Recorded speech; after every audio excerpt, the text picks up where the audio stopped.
Bapa, besar sungguh kasih setiamu,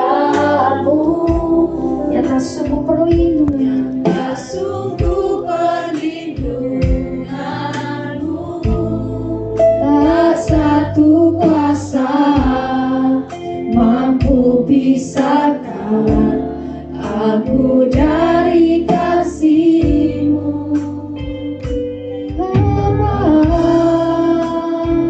ajarku selalu hormati, ajar kami turut perintah-Mu Tuhan.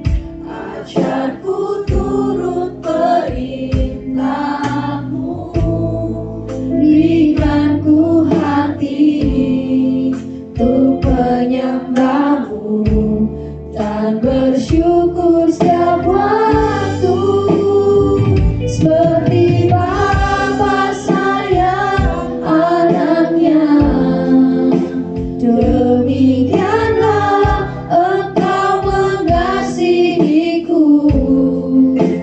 Kau jadikan biji matamu, Kau berikan semua yang ada padaku, seperti Bapa sayang anaknya, demikianlah Kau menuntun langkahku. Hari depan indah Kau beri, rancangan-Mu yang terbaik bagiku. Lagi-lagi dengan segenap hati kita sama-sama nyatakan, seperti Bapa sayang anaknya, demikianlah Engkau mengasihiku. Oh, jadikan baik biji matamu,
segala pujian, kehormatan, kemuliaan hanya bagi Tuhan. Biarlah hanya Engkau saja yang ditinggikan dan dimuliakan. Oleh pujian, penyembahan kami pada sore hari ini, kiranya Engkau boleh berkenan menerimanya. Terima kasih Tuhan, sebentar lagi firman-Mu akan diberitakan. Kiranya Tuhan persiapkan diri kami untuk ditaburi oleh benih firman Tuhan. Dan biarlah firman itu jatuh di tanah hati kami yang sangat baik, sehingga boleh berakar, bertumbuh, dan berbuah. Terima kasih Tuhan, pakai hamba-Mu menjadi saluran berkat. Biarlah urapan dan kuasa-Mu menyertai kami, memimpin kami. Bahkan ketika kami masuk dalam perjamuan kudus, Engkau boleh mengingatkan kami akan kasih setia Tuhan yang besar, yang rela mati demi dosa setiap kami. Terima kasih Tuhan. Dalam nama Tuhan Yesus, kami sambut firman Tuhan. Haleluya. Amin. Silakan duduk Bapak Ibu Saudara yang dikasihi oleh Tuhan. Shalom. Ya. Selamat sore. Kita boleh bersukacita, kita boleh bersyukur saudara-saudara untuk datang kembali ke rumah Tuhan. Nah, firman Tuhan sore hari ini saya ambil di dalam Mazmur 118 saudara-saudara, ayat 1 dan 2. Itu beberapa bulan yang lalu saya sudah sampaikan. Nanti kita akan lihat ayat-ayat berikutnya, yaitu saya beri judul apa Bapak Ibu sama-sama? Bersyukurlah kepada Tuhan. Coba slide berikutnya. Ayat 1 yang berbunyi demikian sama-sama. Bersyukurlah kepada Tuhan sebab Ia baik, bahwasanya untuk selama-lamanya kasih setianya. 1 Tesalonika 5 ayat yang ke-18, mengucap syukurlah dalam segala hal, sebab itulah yang dikehendaki Allah di dalam Kristus Yesus bagi kamu. Jadi kalau orang bertanya, kehendak Tuhan itu apa? Sederhananya apa Bapak Ibu? Bersyukur dalam segala hal. Bersyukur dalam segala keadaan. Dan ketika saudara-saudara melakukannya, maka kita sudah melakukan kehendak Tuhan. Nah, Bapak Ibu, mengucap syukur di sini pemazmur itu tidak hanya lip service, tidak hanya mengatakan keluar dari mulut kita bersyukur. Sangat mudah mengatakan bersyukur. Tadi doa bersyukur. Saudara mungkin tadi pagi bangun tidur juga bersyukur. Masih bisa menghirup udara oksigen gratis. Gratis kan saudara? Ini ada rekan yang sakitnya parah saudara-saudara, paru-parunya salah satunya sudah tidak berfungsi. Ya, jadi akhirnya dibantu dengan apa? Oksigen, pakai tabung yang besar. Saudara, bayangkan itu kalau habis harus pesan lagi, saudara, bayar lagi. Nah, kita gratis bersyukur enggak, saudara? Nah, Tuhan baik. Tadi ayat-ayat 1 mengatakan Dia itu baik. Nah, walaupun saudara pakai oksigen seperti rekan yang saya ceritakan tadi, mungkin Cipto kenal juga ya. Ini dari Setas ini. Ya, saudara, Tuhan juga baik. Nah, coba kita lihat slide berikutnya. Nah, ini pengalaman yang sering terjadi. Coba diklik lagi ya, saudara. Nah, ini gambar apa ini, saudara? Ya, naik mobil, dalam mobil, terus, macet. Betul ya? Kalau di jalan macet, apalagi kalau saya biasa lewat tol juga macet. Kalau jalan bisa putar balik, saudara. Tapi kalau di tol boleh putar balik? Nggak, kecuali petugas. Nah, itu kalau putar baliknya kan begitu, saudara. Nah, yang terjadi apa? Ini ada apa? Terus ini kok gak jalan-jalan? Sudah berapa menit juga tidak bergerak. Nah, alasannya kan begitu, saudara. Terus selebihnya apa, saudara? Berkeluh kesah, menggerutu, ngomel-ngomel, betul? Apalagi kalau ada anak-anak, dia juga bosan di dalam, walaupun mobilnya AC-nya dingin, tapi kalau nggak bergerak seperti itu, stres nggak kira-kira? Jadi berkeluh kesah, menggerutu, bersungut-sungut, atau sebaliknya bersyukur. Yang mana, saudara? Jujur, kok sulit ya ngomong bersyukur ya? Tapi Bapak Ibu perhatikan, ketika kita menggerutu, bersungut-sungut, tetap macet nggak? Kalau kita bersyukur, tetap macet nggak? Nah, mungkin tambah macet, saudara-saudara. Apakah kalau kita bersyukur langsung lewat, langsung lancar, atau Tuhan angkat kendaraan kita lewat atas? Nggak mungkin, saudara. Nah, jadi keadaan di luar keadaan di sekeliling itu berubah? Baik menggerutu atau bersyukur berubah jadi lancar? Tidak, saudara. Tapi ketika kita menggerutu dan ketika kita bersyukur, yang berubah itu yang di dalam. Hati kita yang berubah. Kalau kita bersungut-sungut, menggerutu, hati sumpek. Ya toh, saudara? Tapi kalau kita mengucap syukur, hati bisa lapang, hati bisa plong, hati bisa tenang. Jadi bersyukurlah. Betul, saudara? Jadi bersyukurlah. Walaupun keadaan di luar, di sekeliling kita tetap gak berubah, keadaan ekonomi kita, rumah tangga kita, pekerjaan kita, pelayanan kita juga seolah-olah gak berubah, daripada bersungut-sungut, lebih baik bersyukurlah. Nah, sekarang slide berikutnya. Standar baik itu apa? Masih ingat yang saya sampaikan yang lalu, saudara? Kecuali saudara nggak hadir, jadi nggak tahu. Tapi kalau ikut YouTube-nya, pasti ingat, tahu. Apa ukurannya baik?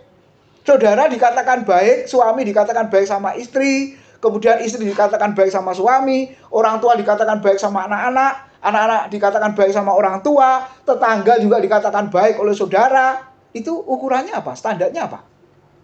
Apa, saudara? Sering ngajak makan, oh orang itu baik.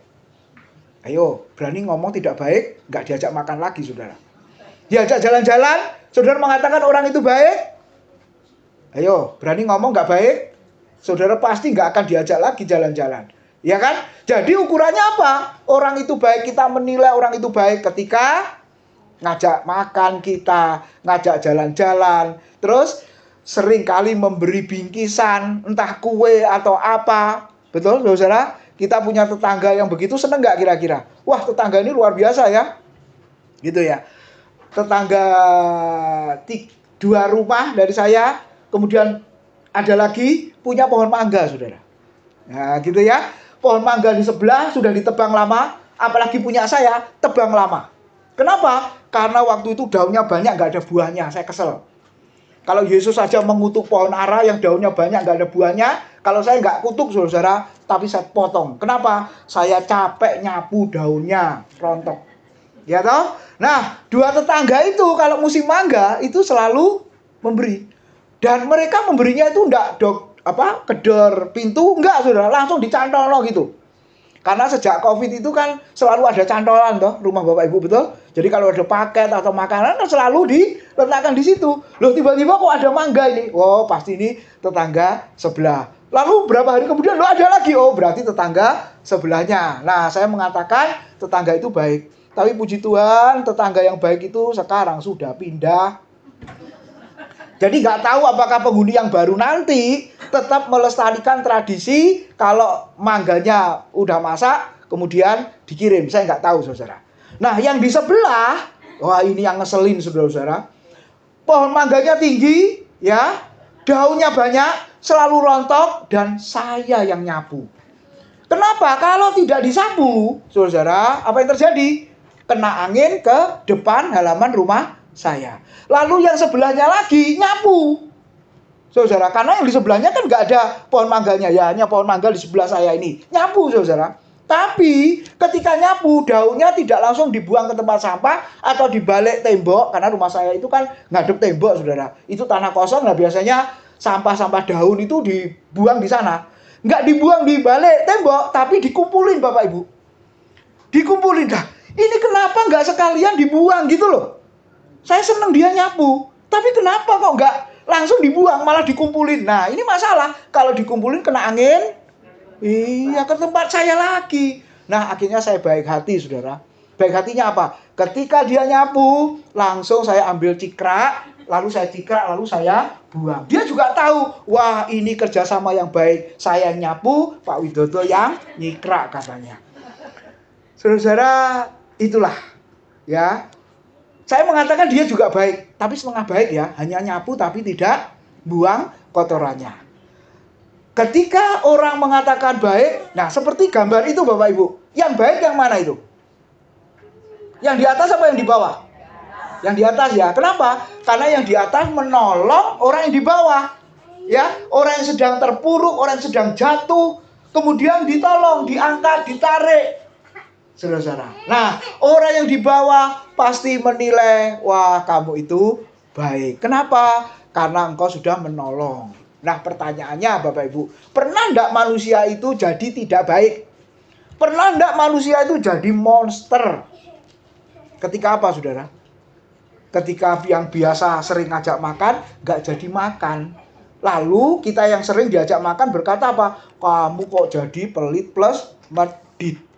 Yang biasa ngajak jalan-jalan, kamu kok nggak pernah ngajak jalan-jalan ya? Wah, kamu itu benar-benar sudah nggak baik, betul.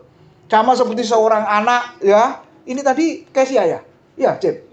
Waduh, jadi cakep ya. Tinggi lagi. Saya ingat pelantaran. Nah, pelantaran anak saya yang nomor 2 itu, saudara-saudara ya. Tinggi lagi. Nah, waktu masih kecil. Nah, saya ingat tuh, Kesia juga kecilannya kan saya juga tahu ya, saudara-saudara. Ketika minta sesuatu, katakanlah anak umur 3-4 tahun atau anaknya Indra aja itulah. Ya, kalau minta sesuatu diberi, wah papa itu baik. Ya betul saudara. Terus suatu saat gak diberi sama papanya, langsung ngomong papa jahat. Lalu mamanya memberi, oh langsung mengatakan, oh mama itu baik, papa itu jahat. Tapi yang akan datang, mamanya menolak, langsung mengatakan apa? Mama itu jahat, papa itu baik. Cepat berubah. Ya, satu sisi mengatakan baik, tapi ketika tidak menguntungkan, ya ketika merugikan, ketika harapan keinginannya tidak terpenuhi, langsung mengatakan dengan mudah, papa, mama jahat. Nah, orang Kristen kira-kira begitu nggak di hadapan Tuhan? Kalau kita dapat sesuatu istilahnya menguntungkan kita, wah Tuhan itu baik. He is good katanya. Angkat jempol tangan, jempol kaki, semua diangkat. Ya, baik. Tapi kalau yang terjadi itu sebaliknya, masih enggak kita berkata Tuhan itu baik? Nah, Bapak Ibu, Allah itu terus baik enggak? Manusia ada saat-saat tidak baik, betul. Menurut kita tidak baik. Tapi Allah itu tetap baik. Amin, saudara. Kenapa Allah itu tetap baik? Karena memang sifatnya, naturnya itu baik dan tidak berubah. Kalau saya dan saudara, sifat kita bagaimana? Baiknya lihat-lihat, baiknya sesuai kondisi, baiknya yang ada di luaran sana. Betul, saudara? Suatu saat jadi tidak baik, suatu saat jadi jahat. Nah, itu manusia, karena memang naturnya natur orang berdosa. Sifatnya memang sifat orang berdosa. Tidak ada sesuatu yang baik, saudara-saudara. Nah, kalau Allah yang dikatakan Allah yang baik, pemazmur berkata bersyukurlah kepada Tuhan sebab Dia itu baik. Memang pada dasarnya Allah itu baik. Tidak pernah tidak baik di dalam hidupnya. Kenapa saudara? Karena Allah yang baik tidak bergantung situasi yang ada di luar. Allah yang baik itu tidak bergantung apa? Kita mengalami sesuatu, kita mendapatkan sesuatu dari Tuhan apa tidak, saudara-saudara? Sebab kalau kita mendapatkan sesuatu dari Tuhan, kita mudah berkata Tuhan itu baik. Tapi ketika kita tidak mendapatkan harapan, keinginan, saudara, kita mengatakan apa? Tuhan gak baik. Jadi sifat Allah yang baik, Bapak Ibu, itu tidak bergantung di luar sana. Tapi memang pada dasarnya Dia Allah yang baik. Dan pemazmur mengatakan itu. Coba slide berikutnya. Nah, ini yang lalu ya. Ada satu buku, coba keluarin semua, saudara-saudara. Ya, buku itu loh, saudara-saudara. Ini yang lagi kita pelajari. Jadi kenapa bersyukur? Kenapa Allah itu baik? Allah itu dapat percaya. Allah itu murah hati. Allah itu kasih. Allah itu kudus. Allah itu mengorbankan dirinya. Allah itu mengubahkan. Nah, ini, saudara-saudara, yang penulis dan yang kita pelajari di gereja merupakan alasan mengucap syukur kepada Allah. Makanya temanya gereja kita adalah experience the good and beautiful God. Mengalami Tuhan yang baik dan Tuhan yang indah. Jadi mengalami Tuhan yang baik, Tuhan yang indah itu bagaimana? Bukan sekedar dapat berkatnya, enggak, saudara-saudara. Tapi itu loh, ketika kita punya Allah yang dapat dipercaya. Ketika kita punya Allah yang murah hati.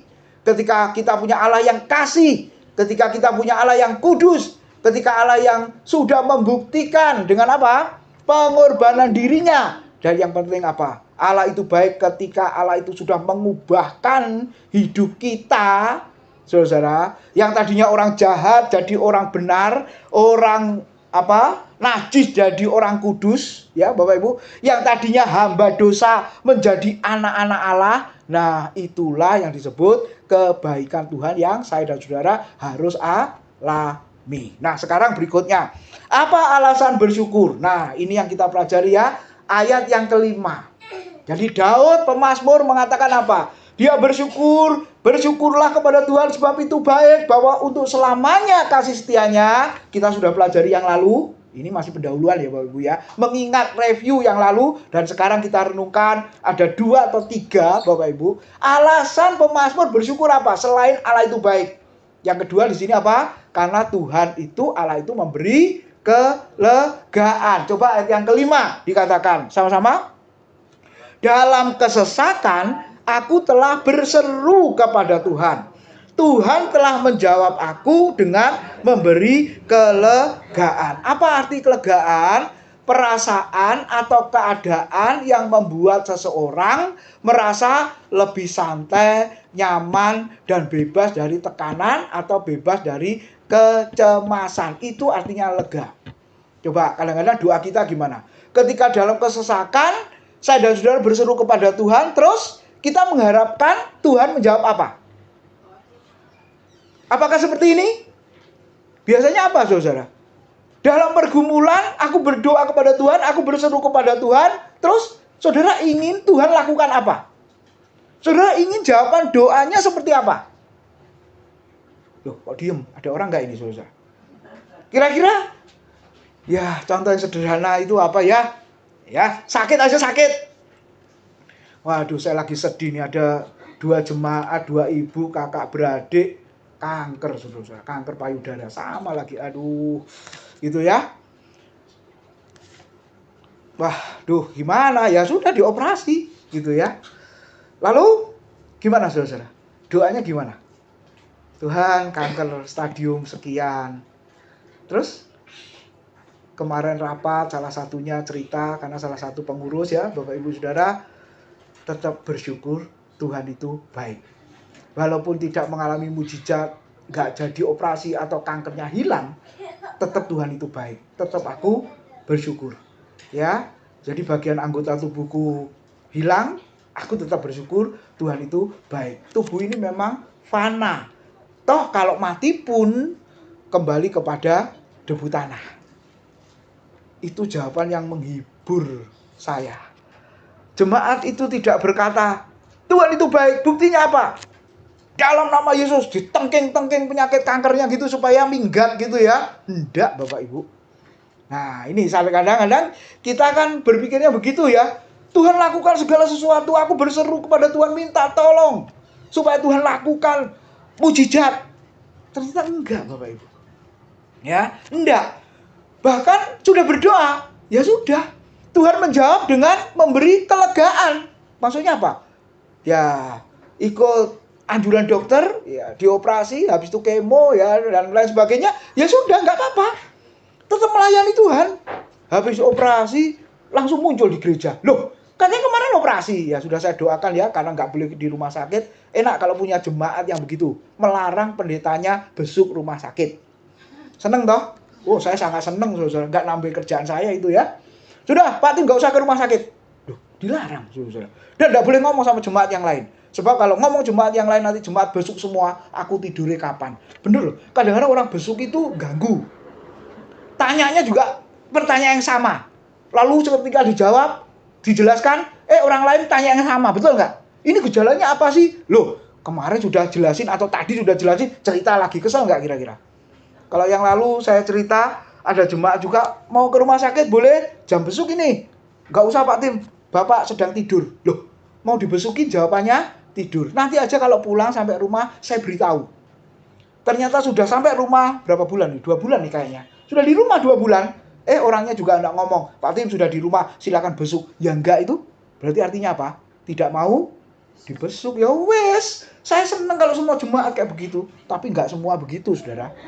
Ya hanya beberapa saja yang nggak mau dibesuk. Nah karena nggak mau dibesuk, ya udah. Saya berdoanya gimana kalau gitu? Ya via telepon aja toh Pak.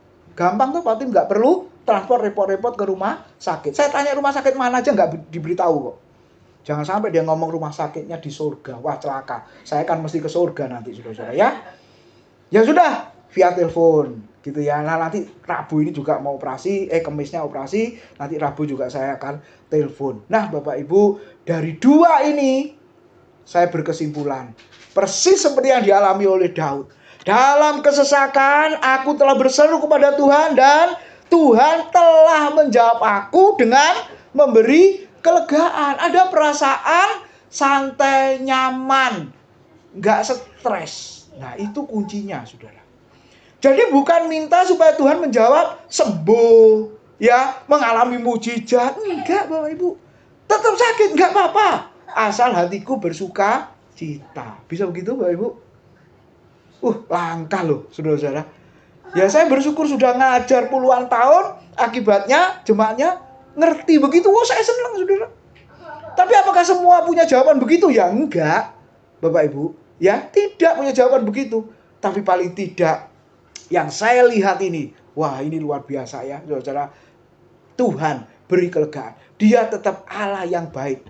Aku sakit begini gak sebanding dengan yang dialami oleh Kristus. Katanya begitu, saudara. Oke, sekarang slide berikutnya. Apa masalahnya Daud? Ya, coba Mazmur 118 ayat 13 dan 14. Saya sudah tulis ayatnya. Mari kita baca sama-sama. Aku ditolak dengan hebat sampai jatuh, tetapi Tuhan menolong aku. Tuhan itu kekuatanku dan mazmurku, ia telah menjadi keselamatan bagiku. Masalahnya Daud apa? Aku ditolak dengan hebat sampai jatuh. Siapa yang menolak Daud? Daud ditolak sebagai apa? Lalu kapan Daud itu ditolak? Ayo Bapak Ibu, boleh merenungkan sebentar. Kapan Daud itu ditolak? Siapa yang menolak? Saudara. Dan itu dalam acara yang seperti apa? Daud ditolak. Bahkan dikatakan apa? Aku ditolak dengan hebat sampai jatuh. Jatuh di sini bukan kecelakaan, jatuh dari kamar mandi atau apa. Bukan, saudara. Jadi dia mau mengatakan, aku ditolak dengan hebat sampai aku nggak punya harga diri. Benar-benar nol, bahkan minus. Nggak dianggap, nggak dihargai. Manusia yang tidak dimanusiawikan. Kapan tuh kira-kira sih? Coba slide berikutnya. Ya. Coba di dalam Mazmur, diklik 27 ayat yang ke-10. Nah, mari kita baca Bapak Ibu.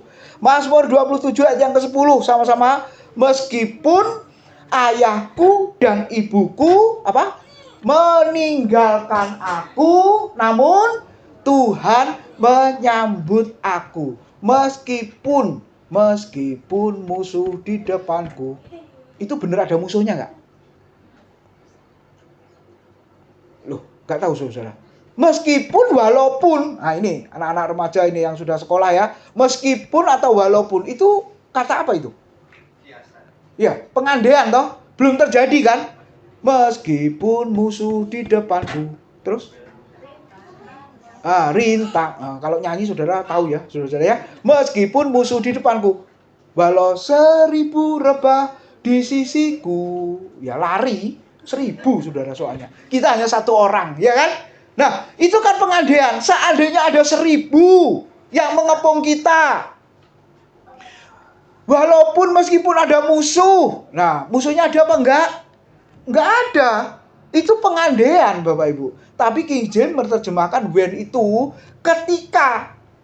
Jadi terjemahnya kurang tepat ya. Harusnya apa?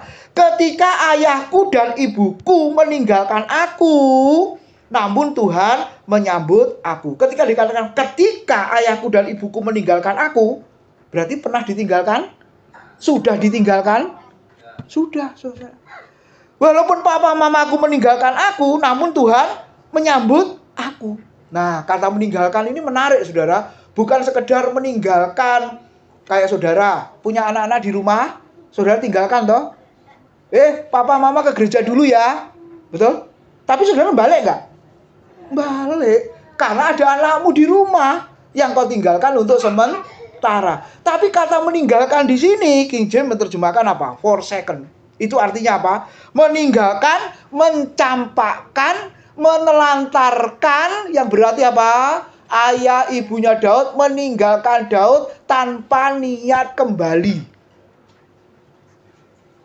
Coba lihat Bapak Ibu, ini yang dialami oleh Daud. Bagaimana mungkin orang seperti ini mengalami ditinggalkan oleh papa mamanya, bisa berkata Tuhan itu baik, dan buktinya apa? Namun Tuhan menyambut aku. Kapan? Jawabannya apa? Daud ditinggalkan di padang penggembalaan. Karena konteksnya apa, saudara? Masih ingat konteksnya apa? Sedang ada pesta besar untuk pemilihan raja, menggantikan Saul yang sudah ditolak oleh Allah. Benar, saudara? Jadi Daud ditinggalkan di padang penggembalaan, sudah urus 2-3 ekor domba itu, gak usah ke pesta, saudara. Bahkan kalaupun gak usah pulang, karena ayah dan ibunya Daud ini punya anak-anak, kakak-kakaknya Daud itu yang tinggi besar, hebat-hebat, tentara-tentara, Bapak Ibu, punya kualifikasi, punya apa itu, kemampuan-kemampuan. Sedangkan Daud anak bungsu, kemerah-merahan kata Alkitab. Ya sudah, gembala saja kambing domba yang jumlahnya hanya 2-3 ekor itu. Coba lihat Bapak Ibu, kira-kira Daud sebagai seorang anak, seorang adik, anak bungsu harusnya dimanja, ya toh. Kalau anak terakhir kan biasanya dimanja, saudara-saudara. Tapi Daud justru dibuang. Perasaannya gimana kira-kira? Ada nggak niatan untuk balas dendam? Nah, hati-hati ya, mendidik anak sekarang ini susah loh. Nanti ke depan kalau tidak baik-baik sekarang itu bisa masalah, Bapak Ibu Saudara ya. Tapi nggak usah ngomongin yang sekarang atau ke depan. Kira-kira Daud punya perasaan nggak benci sama papanya? Ada nggak seorang anak yang benci sama papa mamanya? Oh ada. Karena dulu diperlakukan begini. Ada, saudara. Nah saya pikir, Daud apakah benci sama papa mamanya? Walaupun kedua orang tuanya, ayahnya, ibunya meninggalkan tanpa niat kembali mengambilnya, mengajaknya pulang, Daud berkata apa? Beriman dan percaya, namun Tuhan menyambut aku. Waduh, saudara-saudara. Ini yang menyebabkan Daud berkata, Tuhan itu baik, bersyukurlah kepadanya, sebab ia baik, kasih setianya untuk selama-lamanya. Jadi Bapak Ibu, kalau kita mengalami seperti Daud, saudara, kita nggak sendirian ya, saudara. Tuhan yang menyambut. Wah, ini luar biasa. Walaupun tidak kelihatan, Daud pun juga tidak kelihatan bagaimana Tuhan menyambut dia, saudara. Tapi dia sangat percaya Tuhan yang diyakini adalah Tuhan yang baik, saudara. Nah, sekarang yang kedua, ayat yang ke-15 dan 16, slide berikutnya. Jadi Tuhan itu baik, bersyukurlah, gitu ya. Daud mengalami campur tangan Tuhan. Diklik lagi. Nah, coba saudara, yang kedua yang kita renungkan, Daud mengalami apa di situ? Tangan Tuhan bekerja. Kalau yang pertama Daud mengalami Tuhan menyambut, apalagi saya dan saudara yang tadinya orang berdosa. Coba kalau Bapak Ibu ketemu orang itu jahat, saudara mau terima nggak? Apalagi orang itu pernah menyakiti Bapak Ibu, orang itu Bapak Ibu terima nggak? Enggak. Nanti kau sakiti yang kedua kali, nanti kamu akan jahat kesekian kali lagi. Tapi coba, orang berdosa yang sudah menyakiti hati Tuhan, ya, diterima Tuhan nggak? Ketika saya dan saudara datang kepada Tuhan, Tuhan terima kita nggak? Tuhan terima kita. Nah itu loh baiknya Tuhan, saudara. Kalau dari modelnya gak pantas, gitu ya saudara.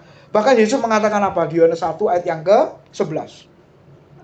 Aku datang kepada milik kepunyaanku, tetapi orang-orang kepunyaanku menolak aku, bahkan apa? Menyalibkan aku. Coba lihat. Yesus datang kepada milik kepunyaannya, tapi orang-orang kepunyaannya tidak menyadari bahwa dia milik Tuhan, yaitu bangsa Israel pada zaman Alkitab, saudara. Bahkan mereka menyalibkan Yesus. Makanya ketika Yesus di atas kayu salib, salah satu perkataannya, doanya dia berkata apa? Ya Bapa, ampuni mereka sebab mereka tidak tahu apa yang mereka perbuat. Ampuni. pengampunan yang keluar dari mulut Yesus. Jadi Bapak Ibu lihat ya, yang pertama yang kita renungkan, Tuhan menyambut. Yesus ditolak. Supaya saya dan saudara yang seharusnya ditolak karena kita orang berdosa, kita akhirnya boleh diterima oleh Tuhan. Bahkan diangkat menjadi anak-anaknya. Yang kedua, saudara, tangan Tuhan bekerja. Nah, itu yang dialami oleh Daud. Saya berharap kita juga mengalaminya. Coba ayat 15-16 mengatakan, suara sorak-sorai dan kemenangan di kemah orang-orang benar. Sama-sama, tangan kanan Tuhan melakukan keperkasaan. Tangan kanan Tuhan berkuasa meninggikan. Tangan kanan Tuhan melakukan keperkasaan. Saudara, selalu disebut Alkitab tangan Tuhan apa tangan kanan Tuhan. Tidak pernah tangan kiri. Ya. Yesus memegangku dengan tangan kanan. Bukan ku, kanannya Tuhan. Yesus memegangku dengan tangan kananmu. Yesus memberiku kemenangan. Nah, selalu tangan kanan Tuhan. Nah, Bapak Ibu, kalau ini digambarkan, memang Allah itu roh ya. Kok punya tangan, punya kaki gitu ya. Ini figuratif ya Bapak Ibu. Nah, kalau Tuhan itu memegang dengan tangan kanan atau tangan kiri saudara yang dipegang tangan kanannya Tuhan. Saudara pernah pegang pakai tangan kanan? Pernah? Biasanya apa ini? Gandeng ya? Betul? Saudara gandeng pakai tangan kanan? Terus tangan orang itu kanan apa kiri? Kalau kanan gimana? Yo, salaman. Salaman gitu ya saudara ya. Meluntir tadi ada yang ngomong gitu ya saudara. Tangan kanan atau tangan kiri? Kita tangan kanan, orang itu tangan kiri ya. Nah, saudara-saudara, ketika Tuhan memegang dengan tangan kanan saya atau tangan kiri saudara yang dipegang tangan kanannya Tuhan? Yang mana? Coba slide berikutnya. Yesaya 41 ayat 10 dan ayat yang ke-13. Dikatakan apa? Janganlah takut sebab aku Tuhan menyertai engkau. Janganlah bimbang sebab aku ini Allahmu.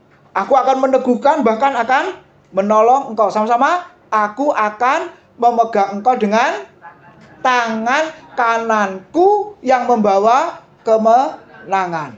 Sebab aku ini Tuhan Allahmu, sama-sama memegang tangan kananmu dan berkata kepadamu, janganlah takut, akulah yang menolong engkau. Bapak Ibu bisa bayangkan, Tuhan memegang tangan kanan kita dengan tangan kanannya. Harusnya kalau Tuhan pegang tangan kanan apa tangan kiri kita yang dipegang? Tangan kiri toh ya? Betul. Tapi Alkitab mengatakan tangan kanan. Ini kok ngomongin tangan ya Pak Tim? Iya, Alkitab mengatakan begitu. Daud tadi mengatakan, aku mengalami tangan Tuhan yang perkasa. Tangan kanan Tuhan yang penuh dengan kemenangan. 3 kali ya diulang Bapak Ibu ya.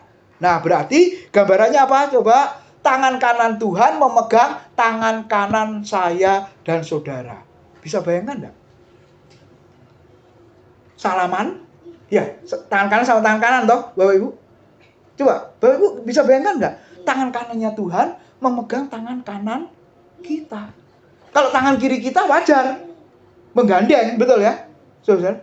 Tapi coba slide berikutnya. Ternyata tangan kanan Tuhan memegang tangan kanan kita. Nah, tangan kanan itu figuratif bicara apa? Kekuasaan, otoritas, dan perlindungan. Jadi ketika Tuhan berkata tangan kananku, dia mau mengatakan apa? Itulah kekuatanku, itulah kebijaksanaanku, itulah kemampuanku dalam bertindak dan memelihara saya dan saudara. Coba slide berikutnya. Nah, ini yang kita renungkan ya Bapak Ibu. Ternyata tangan kanan Tuhan memegang tangan kanan kita. Gambarannya itu Bapak Ibu. Bisa bayangkan? Tangan kanan ya. Lalu yang di bawah angkat tangan kanan juga.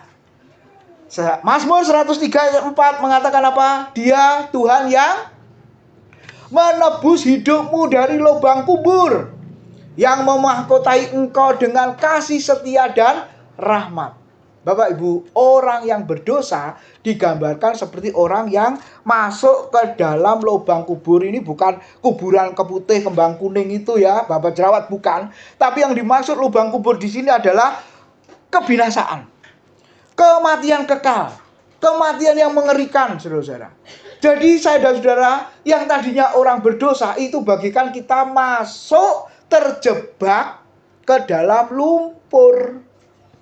Bapak Ibu pernah lihat orang yang jatuh ke lumpur? Atau saudara pernah jatuh ke lumpur? Atau kita menyaksikan film ketika masuk hutan, orang itu akhirnya jatuh ke lumpur?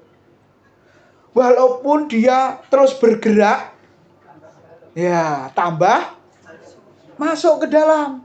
Ada gaya gravitasi yang menarik dia ke dalam sampai apa? Binasa. Betul ya? Semakin dia banyak bergerak, semakin tenggelam. Kemudian dia angkat tangan minta tolong. Dari pagi sampai malam, ada yang menolong nggak? Dia bisa menolong dirinya sendiri? Nggak bisa. Saudara, itu gambarannya orang berdosa. Kita bagikan orang yang masuk ke lumpur dosa, lumpur kebinasaan. Kita banyak bergerak melakukan perbuatan baik, melakukan amal, melakukan kesetiaan, kesalehan, usaha manusia, Bapak Ibu Saudara. Semakin bergerak, semakin terhisap ke dalam oleh yang namanya kuasa dosa sampai binasa. Terus bagaimana supaya orang ini bisa selamat? Ketika ada tangan di luar dirinya, tangan kanan Tuhan yang dikatakan memberi kemenangan, tangan Tuhan yang penuh dengan keperkasaan yang mengulurkan tangannya. Betul, saudara? Seperti gambar itu ya. Ketika tangan kanan Tuhan mengulurkan tangan yang orang yang jatuh ke dalam lumpur itu, dan dia minta pertolongan dan dia mengulurkan tangannya, kemudian apa? Diangkatlah orang itu, kemudian dipindahkan ke tempat yang aman. Jadi Bapak Ibu, tangan kanan Tuhan memegang tangan kanan saya dan saudara, itu mengangkat saya dan saudara dari apa? Lumpur lembah kebinasaan. Jadi bersyukurlah. Ini yang dikatakan oleh Daud. Bersyukurlah kepada Tuhan. Dia yang mengangkat kita, bahkan yang menebus. Ini istilah apa, saudara-saudara? Hutang. Hutang itu harus dibayar. Gitu ya. Kalau nggak bayar namanya ngemplang. Lari. Ganti nomor telepon supaya tidak bisa dihubungi. Ketemu langsung lari, takut. Padahal orang itu mau ngajak makan saudara. Tapi saudara takut. Tapi nggak mungkin yang ngajak makan ya, pasti nagih, betul saudara. Nah, ini hutang dosa yang nggak mungkin kita bayar, saudara. Tapi dibayar oleh Kristus, oleh darah Kristus. Makanya hari ini kita mengingat karya Tuhan melalui perjamuan kudus, Bapak Ibu. Kita yang punya hutang dosa sangat banyak, nggak bisa dilunasi, nggak bisa dibayarkan oleh kita, oleh apapun, oleh usaha manusia apapun. Tapi oleh Tuhan melalui kasih karunia-Nya, Dia mengangkat saya dan saudara, membebaskan hutang dosa kita. Tidak ada makan gratis. Artinya apa? Pasti ada yang membayar. Kita mungkin nggak bayar, tapi ada yang membayar. Demikian juga, saudara. Kita berdosa. Yang membayar bukan kita. Pihak lain yang membayar. Yaitu siapa? Kristus. Dengan kematiannya di atas kayu salib. Jadi coba lihat Bapak Ibu. Kalau mengalami yang seperti itu, saya masih ingat lagu apa tadi? Jatuh cinta tadi loh. Nah, di hatiku ada cintanya Tuhan. Kalau ada cintanya Tuhan, saudara bisa mencintai Tuhan nggak? Saudara pernah jatuh cinta kan? Ayo yang sudah menikah, dulunya gimana? Waduh, aku jatuh hati Pak. Ya jatuh cinta maksudnya. Ya kan? Siang jadi kenangan, malam jadi impian. Kepilengan saudara-saudara. Dulu nggak ada WA, nggak ada apa-apa ya gimana dulu zamannya tante. Pakai apa? Pakai surat ya. Pakai surat. Dulu saya ngalamin pakai surat juga. Saudara, gitu ya. Oh, pakai surat, pakai telepon Telkom itu cari yang diskon 75% itu kan jam berapa? Nah, karena dia istrinya dari Bitung. Jauh, si Sandy itu jauh. Saudara. Saya kan pernah di Bitung juga. Pacar saya waktu itu di Surabaya yang sekarang jadi istri saya. Jadi kalau nelpon itu yang malam-malam di atas jam 11, enggak apa-apa. Bitung jam 11 malam, Surabaya masih jam 10. Atau pagi-pagi. Oh, enggak mungkin ya. Sebelum jam 6 pagi, Surabaya masih jam 5, Saudara. Jadi masih kepagian. Pakai telepon, ngobrol. Lalu kurang dari itu apa? Pakai surat juga. Jadi Pak Pos kalau dulu belum ada JNT, belum ada yang lain-lain ya, hanya pos. Waduh, Pak Pos datang. Nah, sudah, saudara, itu pasti yang datang surat cinta. Saudara-saudara, apakah jatuh cinta kita kepada Tuhan itu begitu? Pernahkah kita baca bolak-balik surat cintanya Tuhan? Apa surat cintanya Tuhan? Alkitab. Firman Tuhan, saudara-saudara. Itu surat cintanya Tuhan kepada kita. Jangan-jangan Tuhan mencintai kita, kita nggak mencintai Tuhan. Benar? Buktinya apa? Nggak pernah baca Alkitab. Buktinya apa? Jarang ke gereja. Buktinya apa? Nggak mau melayani. Nah, jangan-jangan kita nggak cinta sama Tuhan. Waktu saudara tadi nyanyi, di hatiku ada cintanya. Tuhan berkata, gedabrus. Omong kosong. Kamu gak pernah baca Alkitab. Kamu gak pernah berdoa. Kamu gak pernah setia beribadah kepada Tuhan. Apalagi engkau melayani aku. Benar gak? Ayo. Hari ini kita harus kembali mengingat pujian tadi. Mengingat karya Tuhan. Bukan kita yang lebih dahulu mengasihi Tuhan. Tapi Tuhan yang terlebih dahulu mengasihi kita. Dengan apa? Mengangkat saya dan saudara dari kebinasaan. Lalu slide berikutnya Bapak Ibu. Tangan kanan Tuhan yang menggendong. Tangan kanan. Nah, itu foto masa muda saya. Nah, ini angkatannya Kesiani. Masih ingat nih? Enggak ingat ya? Ini kan Gracia, anak saya nomor 2 toh. Nomor 1 Yoseba, Gracia yang kemarin di Taiwan. Ya, saudara. Nah, waktu umur berapa ini? 3 atau 4 tahun, playgroup.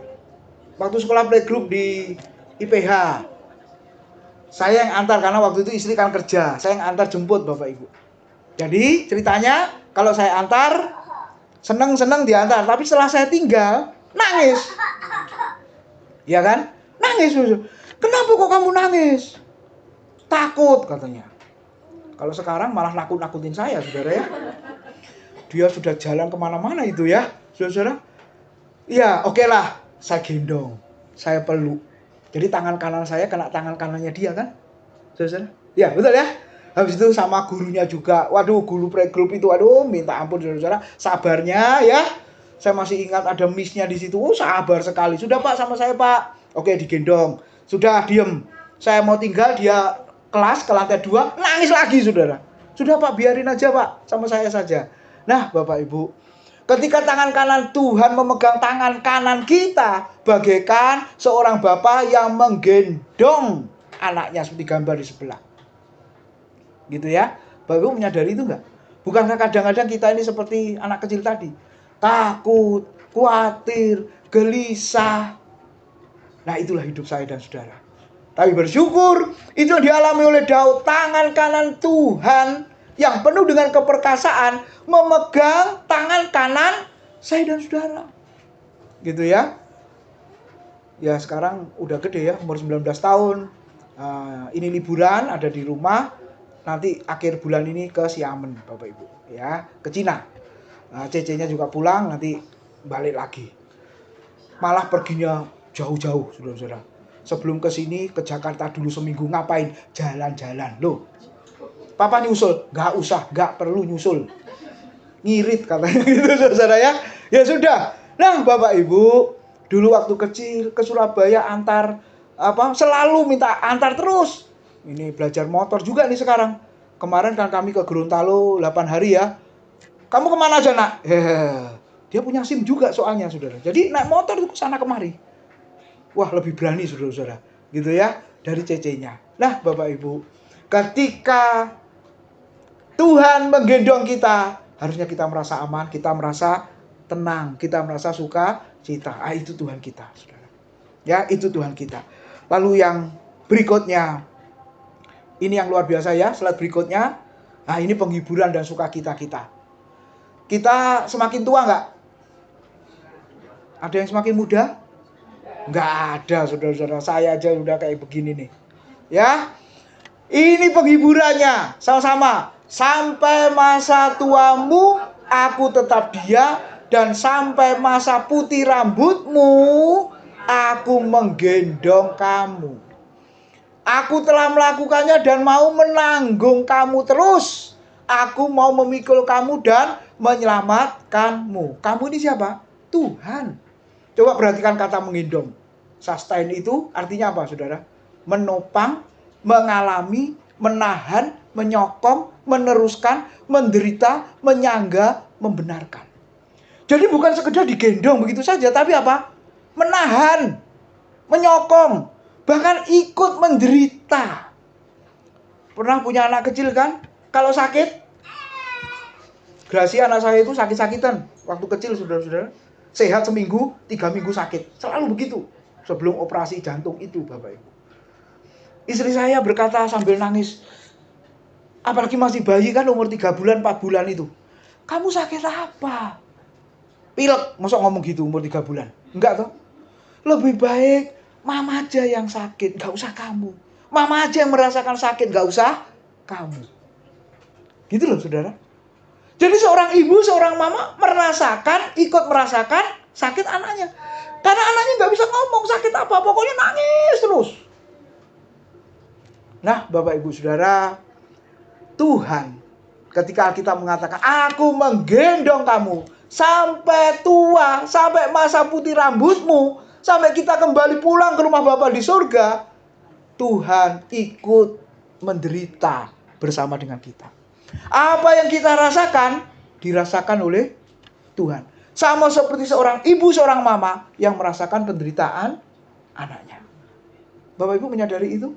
Makanya kalau orang Kristen mengerti ini, Bapak Ibu, pasti dia akan jatuh cinta kepada Tuhan.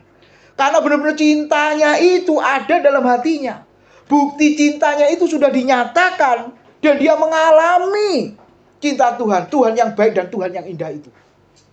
Makanya saya selalu mengatakan, Bapak Ibu Saudara, sangat mudah kita mengatakan Tuhan itu baik. Tapi pertanyaannya, apakah kita pernah sering terus mengalami kebaikan Tuhan? Mengalami Tuhan yang baik dan Tuhan yang indah itu, saudara. Ya, lalu di bawahnya itu ada menanggung tadi, carry, nggak kelihatan ya? Itu artinya membawa atau mengangkat. Itu yang dia lakukan Tuhan kepada kita. Lalu berikutnya, sedikit lagi ya Bapak Ibu. Apa artinya tangan kanan? Memegang tangan kanan kita. Coba slide berikutnya. Bisa? Nah, tangan yang melindungi. Nah, ini loh Bapak Ibu. Gambarannya suami dan istri. Coba. Memeluk. Suami memeluk istrinya. Coba kalau saudara di mall itu lihat itu. Yang peluk-pelukan. Itu pasti suaminya, pasti istrinya. Jangan sampai suami orang lain, istri orang lain. Viral nanti, saudara-saudara. Iya kan? Kenapa? Halo, suami yang peluk istri, istrinya merasa tenang enggak? Atau enggak usah peluk-peluk? Iya kan? Enggak mungkin, saudara. Pasti suami ketika merangkul, memeluk, melindungi istrinya, istrinya pasti merasa aman, merasa nyaman, merasa tenang. Bahkan, lihat Bapak Ibu, mensupport ya, suami ada di belakang, istri di depan.